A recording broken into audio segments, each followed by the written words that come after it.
بسم اللہ الرحمن الرحیم۔ میرا نام شبریز اشرف ہے۔ میں قانون کا طالب علم ہوں۔ تو میں نے جو ہے پہلے میں چونکہ ٹیچر تھا، اور آپ کو شاید آپ میں سے جو کسی کو یاد نہ ہو، تو میں نے جو ہے وہ اس وقت بھی ہمارے علاقے کے لیے جب مسائل پیدا کیے گئے تو میں اپنی نوکری سے استعفیٰ دیا تھا۔ میری 16 سال سروس ہو گئی تھی۔ استعفیٰ دے کے عوامی حقوق کے لیے میں برسر پیکار رہا ہوں، اور آج بھی وہی سوچ لے کے میں جو ہے وہ الیکشن میں حصہ لے رہا ہوں بطور آزاد امیدوار ڈسٹرکٹ کانسلر۔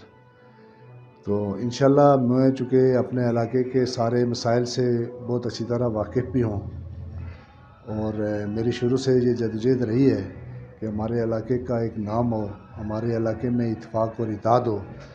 اور اس اتفاق و اتحاد میں نے بلکہ پہلے ماضی میں بھی اپنے ایک انٹرویو میں پیغام بھی دیا تھا کہ الیکشن آ رہے ہیں، اور الیکشن میں جو ہے وہ ہم نے رواداری کو اور اپنے اخلاقی معیار کو ہم نے قائم رکھنا ہے۔ کسی کے خلاف کوئی اس طرح کی غلیظ زبان استعمال نہیں کرنی ہے۔ میں نے اپنے بھی جو میرے سپورٹر ہیں، میں ان سب کو بھی میں نے کہا ہے، اور باقیوں سے بھی یہ میں توقع رکھتا ہوں کہ کوئی غیر شائستگی اور غیر جو ہے وہ جمہوری رویہ نہیں ہونا چاہیے۔ تو میں نے اپنا شارٹ تعارف آپ کو کروایا ہے۔ تو میں چونکہ راولہ کوٹ میں رہتے ہوئے میں نے کوشش کی ہے کہ میں اپنے لوگوں کی جہاں تک ہو سکے ان کی خدمت کروں۔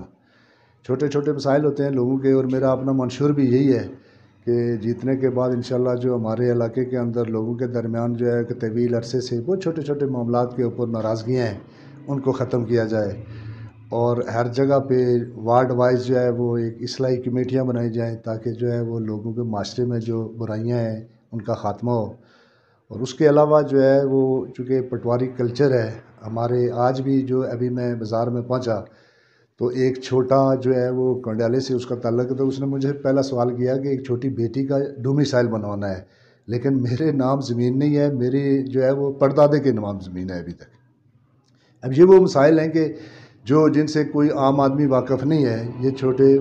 اب میں یہ چاہتا ہوں کہ اگر کامیاب ہو گیا، نہ بھی ہوا تو بھی میں انشاءاللہ لوگوں کے جو یہ مسائل ہیں جو پٹواری کلچر کے، انشاءاللہ پٹواری جگہ جگہ آئے گا، محلہ وائز آئے گا۔ انتقال جو ہے وہ وراثتی انتقال لوگوں کا حق ہوتا ہے، اور اس کے لیے 50 چکر لوگ لگاتے ہیں، پیسہ خرچ کرتے ہیں، لیکن ان کا پھر بھی کام نہیں ہوتا ہے۔ چھوٹے چھوٹے محکمہ مال کے اندر کہیں جو ہے وہ ایک نام کے ساتھ محمد لکھا ہوا ہے، ایک کے ساتھ حسین لکھا ہوا ہے، اور اس چھوٹی چھوٹی غلطی کی وجہ سے درستگیوں کا عمل ہوتا ہے، یہ لوگوں کو بہت سفر کرنا پڑتا ہے۔ دوسرا یہ برقیات کے جو معاملات ہیں، ایک آدمی نے کروڑوں روپے خرچ کیے ہوئے ہیں اپنے مکان پہ، اس کے اوپر سے بجلی کی تاریں گزر رہی ہیں۔ اب اس کا کیا قصور ہے کہ اس نے پیسے تو خرچ کیے، لیکن وہ چھوٹی سی محکمہ برقیات والوں کی چھوٹی سی جو ہے وہ ایک تکلیف اور کاوش کی وجہ سے اس کا جو ہے وہ بہت بڑے نقصان ہونے سے وہ بچ سکتا ہے۔ اور پھر اس کے بعد جو ہے وہ جو میرا اپنا جو مین منشور میں ہے وہ یہ ہے کہ انشاءاللہ ہم نے چونکہ ایک اسٹیڈیم بھی بنایا ہوا ہے نوجوانوں کے لیے، گراؤنڈز مہیا کریں گے ہم چھوٹی چھوٹی وارڈ وائز جو ہے وہاں لوگوں کی مشاورت سے، تاکہ ہمارے لوگ جو ہے، ہمارے بچے جو ہے، نوجوان جو ہے وہ کھیلوں کے ساتھ جو ہے وہ اچھی صحت مند سرگرمیوں میں وہ حصہ لیں۔ تو آپ کا اگر کوئی سوال ہے تو وہ مجھ سے کر سکتے ہیں۔ اچھا شبریز صاحب، یہ سوشل میڈیا پہ خبریں گردش کر رہی تھی کہ آپ پی ٹی آئی کے امیدوار کے حق میں جا رہے ہیں، بیٹھنے جا رہے ہیں، تو اس میں کیا صلاح ہے؟ اس میں ضرور جو ہے وہ اس حوالے سے بات ہوئی ہے، کیونکہ ہر آدمی یہ چاہتا رہتا ہے کہ دوسرا کینڈیڈیٹ میرے حق میں بیٹھے، اور میں نے بھی ان کو یہ تجویز دی تھی کہ چونکہ ہمارا ان کے ساتھ تو کوئی اختلاف تو ہے نہیں اتنا بڑا، ہم چونکہ ان کے ساتھ 2006 سے لے کے جو ہے آل راؤٹ رہے ہیں، تو ان کے جو موسٹلی جتنے معاملات ہیں، میری جو سروسز تھیں لوگوں کے لیے وہ انہی کے کھاتے میں جاتی تھی، اور وہی کام میں کرتا تھا، انہی کے لیے کرتا تھا۔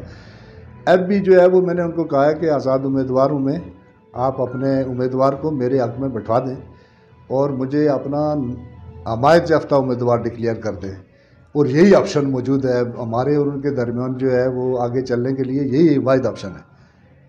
اچھا، یوسف بھوئی سے آپ الیکشن لڑ رہے ہیں، تو ہمارے ناظرین کو یہ بتائیں گے کہ کتنے ووٹر ہیں اس کے، اور آپ کے مد مقابل کتنے امیدوار ہیں؟ جی، یہ میں چونکہ میں اس میں ہم نے پٹیشنیں بھی کی ہوئی تھی کورٹ میں، ہماری جو 2 پٹوار ہیں، 2 موضع تھے، 2 پٹواریں تھیں بنگوئی کی، یونین کونسل بنگوئی کی، ٹوٹل آبادی جو تھی وہ 22,000 تھی 2017 کی مردم شماری. حالانکہ یہ بات نہیں تھی, یہ بوگس مردم شماری تھی. ہماری 30,000 سے زائد آبادی اس وقت تھی 2017 میں بھی. اب یہ چونکہ انہوں نے بہت سارے جو ہے مردم شماری میں خاصے گھپلے کیے ہوئے ہیں, اس کے خلاف پاکستان میں بھی آپ کو پتہ ہے کہ کراچی میں MKM نے جو ہے اس کے خلاف احتجاج کیا, اور دیگر جگہوں پہ بھی اس مردم شماری کے خلاف خاصا احتجاج کیا. تو 30,000 کے قریب تھی ہماری آبادی, لیکن جو اعداد و شمار تھے وہ تھے 22,500 کچھ تھے, جس پہ ہماری یونین کونسل تقسیم ہوئی. ایک جنڈالہ موزہ جو تھا تیمروٹا, تو جنڈالہ تیمروٹا کے نام سے ایک یونین کونسل بنی, دوسرا یونین کونسل بنگوئی بنی. اب بدقسمتی یہ ہوئی کہ بعد میں ہمارے نکر کے کچھ دوست تھے جنہوں نے اپیل کر دی کہ ہمیں 1995 کے ایک جو کوئی انہوں نے کوئی ریٹ کی ہوئی تھی کہیں کہ ہمیں نکر بناکھے کے نام سے نئی یونین کونسل میں شامل کیا جائے. نکر 2 ہماری وارڈیں تھیں, وہ ان کی آبادی تقریباً اس دور میں وہ 2990 تھی ان کی آبادی. وہ بھی ہم سے چلے گئے. وہ کورٹ نے ڈیسیژن کر دیا, ہائی کورٹ نے, وہ انہوں نے بھی چونکہ دیکھا نہیں اس چیز کو ہم نے, تو پھر وہ اس حوالے سے ہماری آبادی 10,000 رہ گئی. 9,000 کچھ تھی, لیکن جو ریٹرننگ افسر تھے جو ہمارے وہ جنہوں نے جو ہمارے تھے چیئرمین جو ہے اتھارٹی اس کے, انہوں نے پھر وہ 10,000 لکھی. حالانکہ 10,000 نہیں, ہماری آبادی 9,000 رہ گئی تھی. تو اب جو ووٹر کی تعداد ہے وہ 7,000 کچھ ہے, اور ہماری 7 وارڈیں رہ گئی ہیں باقی. اچھا, جس طرح سے یہ سیکورٹی ایشوز پہ ایک تو یہ وین وائز الیکشن ہو رہے ہیں, تو PDM وغیرہ یہ اس پہ اعتراضات ان کے تھے, تو آپ اس پہ کیا کہتے ہیں؟ دیکھیں وہ جو ڈیوین وائز اعتراضات, یہ جو اس کے حوالے سے اعتراض میرا بھی یہ ہے کہ چونکہ جب نتائج تبدیل کرنے کا یہ تو بہت اچھا موقع ہوتا ہے. گورنمنٹیں چونکہ اپنی پاور یوز کرتی ہیں اور انتظامیہ کی مدد سے ڈسٹرکٹ وائز یا ڈویژن وائز ہو تو وہ کوشش کرتے ہیں کہ ہم الیکشن کو بلڈوز کریں, اور ظاہر ہے یہ بھی اس کی ایک عملی نمونہ ہوگا. اور مجھے جو ہے وہ یقین ہے کہ انشاءاللہ یہ اگر الیکشن کمیشن جو ہے وہ صحیح رول پلے کرے تو یہ اس طرح کی دھاندلی نہیں ہوگی. اچھا سر, اس میں مجھے یہ بتائیے گا کہ چونکہ اپوزیشن نے بھی ایک بات کی تھی کہ کیا اختیارات ہوں گے لوکل باڈیز کے پاس, تو جو پہلے اختیارات تھے اگر وہی ہوں گے تو پھر تو میرا خیال کیا سسٹم چلے گا. اختیارات جو ہمارا ڈسٹرکٹ کونسلر ہوگا یا لوکل کونسلر ہوگا اس کے پاس کیا اختیارات ہوں گے ترقی کے حوالے سے؟ دیکھیں ابھی تک تو میری جو معلومات ہیں ان کے مطابق اختیارات تو کچھ بھی نہیں ہیں. اس لیے نہیں ہے, کچھ بھی نہیں ہے کہ چونکہ جب یہ جو التوا کا شکار ہوئے تھے الیکشن, تو اس وقت جو ہے وہ ہمارے سارے اختیارات جو ہے وہ MLA حلقہ کو دیے گئے تھے, اور ظاہر ہے بلدیاتی اداروں کے جتنے بھی فنڈز ہیں وہ ان کے پاس ہے, MLA کے پاس ہے. وہ آج مرحلہ ہماری جو ہے وہ 6 یونین کونسلیں تھے, اب 8 ہو گئی ہیں. تو اس میں میرا اپنا جو اعداد و شمار ہے اس کے مطابق مرحلہ کروڑوں روپے بنتے ہیں جو بلدیاتی اداروں کے MLA کے پاس ہے, اور ان کی سیاست آج اسی فنڈز کی بنیاد پہ ہو رہی ہے.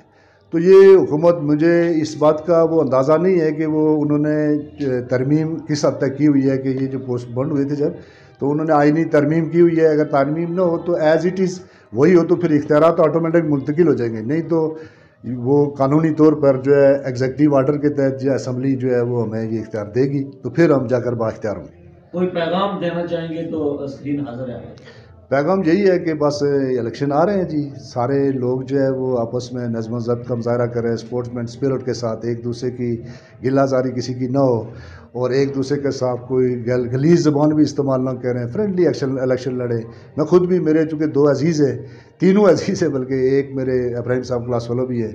ہم نے اچھا ماحول جو اچھے ماحول کے ساتھ جو ہے آپس میں گپ شپ بھی کرتے ہیں, ساری بات ہے. تو یہی میرا پیغام ہے کہ سپورٹروں کے لیے بھی یہی ہے, ووٹروں کے لیے یہی ہے کہ آپس میں کوئی اختلاف نہ پیدا کرے ہمارے اس حوالے سے. بہت عمران خان کی سوچ کا عملی اقدام, آزاد کشمیر حکومت کا بلدیاتی انتخابات کا اعلان. 31 سال بعد ہوں گے بلدیاتی الیکشن, عوام کرے گی اپنے نمائندوں کی سلیکشن. تحریک انصاف کی آزاد کشمیر میں حکومت عام آدمی کو شریک اقتدار کرنے کے لیے کوشاں.